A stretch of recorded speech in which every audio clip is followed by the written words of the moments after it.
Hey friends, Ari Koinuma here, thanks for tuning in. Today I wanted to share with you my thoughts on what makes Jimi Hendrix' Purple Haze an impactful song. And when I say impactful song, what I mean is that when a song hits somewhere really deep inside and becomes more than entertainment to be something much more deep and meaningful. I've always been interested in the art of creating such music, so when I'm looking at other people's songs, I'm looking at it from that perspective. Now, there's no question that Jimi Hendrix was a genius, but people often focus on guitar slinger aspect of it. But I have not really, I'm myself included, right? I have not really looked at Jimi Hendrix much from a songwriting perspective, but upon looking at his catalog and spending some time with it, I just came away convinced that he's not just a guitar slinger. In fact, that's part of the reason why there has not been no equal, is that he is not only an amazing expressionist on his guitar, but he was a brilliant songwriter, and he had these songs that are just so innovative and so expressive as a vehicle for his guitar playing, and that's why it made such an impact. And he was only active for something like 4 years. My goodness, 4 years! And he released 3 studio albums, and the rest is history. And when I just think about the amazing impact that has, it just, I'm reduced to a fanboy. And well, I also want to mention that the reason why I was sort of inspired to revisit Hendrix was because of the current time and our need to listen more closely to black voices. And so I was like, hey, who do I want to listen to? Well, no better to go for me as a guitar-based songwriter than to go back to Jimi Hendrix and see what he was all about and what he sort of really contributed to the humanity. So I'm really excited to bring you this episode of the iconic Purple Haze and what songwriting brilliance is contained in the song. Okay, the first observation is the unexpected intro. So the song is the key of E, but guess what note we start with? That's B flat. B flat is known as the tritone. The blues scale has this note, right? That note. But that's the note he starts out with, and it's the most dissonant note that you can pick, right? I mean, the bass is playing the E here, so it kind of goes like this.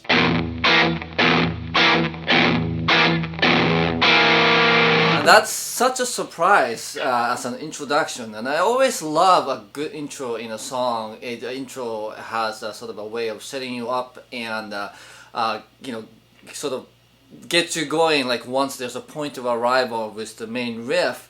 And I really like intros where there's a bit of a surprise. And this intro is very much a surprise. It just has nothing to do with the rest of the song, and it just completely takes you by surprise. But we've gotten so used to it that now we don't think anything about it. But if I think about it, it's just amazing that he chose to have this tritone riff as the opening introduction to his first single, and then when the main riff comes in, it's like, whoa. Right? It's just like, it just really sort of sets up this anticipation of this great melody that's coming up next. The next thing I want to talk to you about is the idea of a triadic melody. And you can see it all over the place in this opening iconic riff. It goes like this.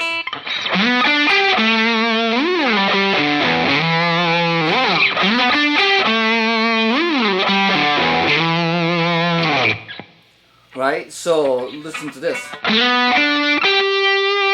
That's a G major chord. E, D, G. And then jump back down to A. And then goes G, D, and then low E. So in writing melody, especially vocal melody, it's often really easy to do stepwise motions, right? Like that. But while the sounds smooth and predictable and digestible, it's sounds kind of boring and predictable too, right? So the bigger jumps in melody catches people's attention because of that big gap. But then if you do some random high, big intervals, that can sound very mechanical, right? So the ideal middle ground between those things is the idea of triadic melody, in that even though you might be building big jumps in the melody, if you do it to outline chords, it sounds actually very pleasing to our ears, and it doesn't sound at all out of place or unexpected, and it achieves the purpose of grabbing people's attention without sounding like you're just kind of jumping up and down just to get people's attention, right? That's a big jump, right? And then this one too. It's like it spans on over an octave. That one outlines, E minor sevenths, right? The G and then D and then low E. So the rest of the melody doesn't quite have the same density of triadic melodies, but there are still pretty big jumps there. And you gladly listen to the rest of it because the opening really caught your attention, right? That's a big jump there.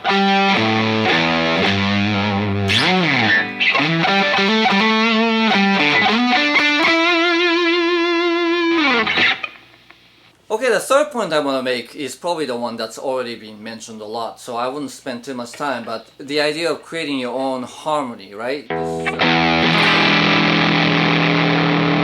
The famous Hendrix chord is not necessarily his own invention per se, but this way of using it to create this really gnarly, intense sound in the context of rock is definitely something that Jimi really brought forth. So it was his own invention in a way. And there was of course nothing wrong with playing power chords and simple chords, but I think Jimi probably felt that it didn't quite capture his imagination a lot of times. His music is really intricate, and this kind of weird harmony is not just with this song, it's in other songs too.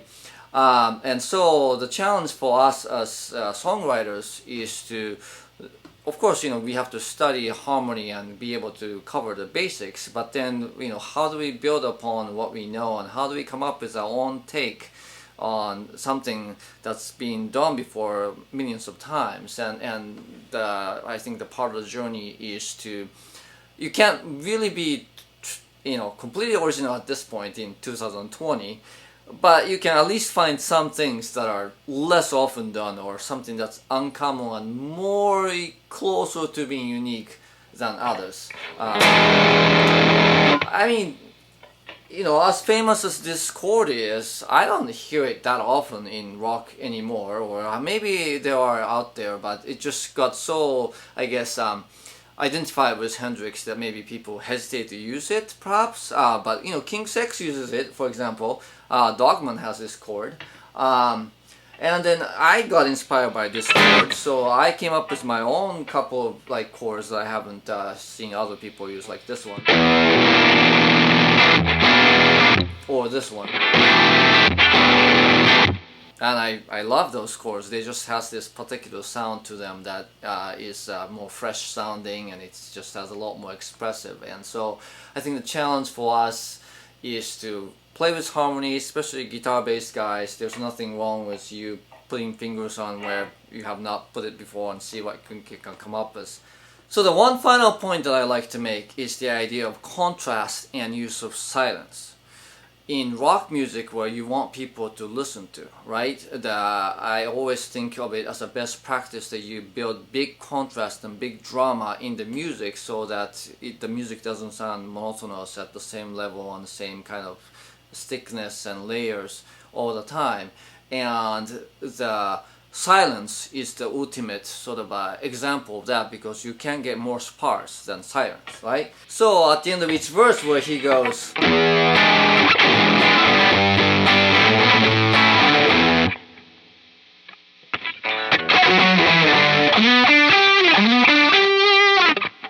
right? right? That silence, and then of course he's gonna sing in that silence to deliver the punchline, and that contrast and the drama that he creates in this song is part of the charm of this song. Every music has what I call a gesture, and a gesture is about, you know, how big of a space do you want to fill with your music, and you can have a small and intimate gesture, and then there are arrangements and instrumentations that will serve that purpose. You know, if you want to play with acoustic guitar or some smaller instruments, versus you can, you know, just make music for arenas and stadiums with just a guitar like Jimi Hendrix could. And those are contained in this gesture, going from really thick gnarly chords and huge fuzz sound to this complete silence, and that difference is just so huge, right? That we all feel the impact of having that inserted in the song. And again, we take it for granted, but not all acts do that. And not all songs do that, and you know, it's more of the songwriting device that could be incorporated.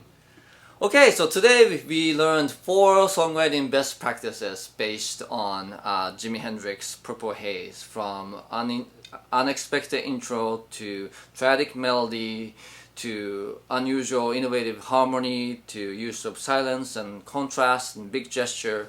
And all these are things that could be used in other songs too, and a lot of great bands incorporate these kind of best practices, and we can all learn from that. Okay, so that's all I have for you today. If you have any other thoughts about these songs, or there's just so much going on in this song that I'm also considering maybe doing another video that focus more on the production, on the arrangements, and that's probably worthwhile too. If you're interested in that, please let me know in the comments. Okay, thanks for watching. I'll see you next time.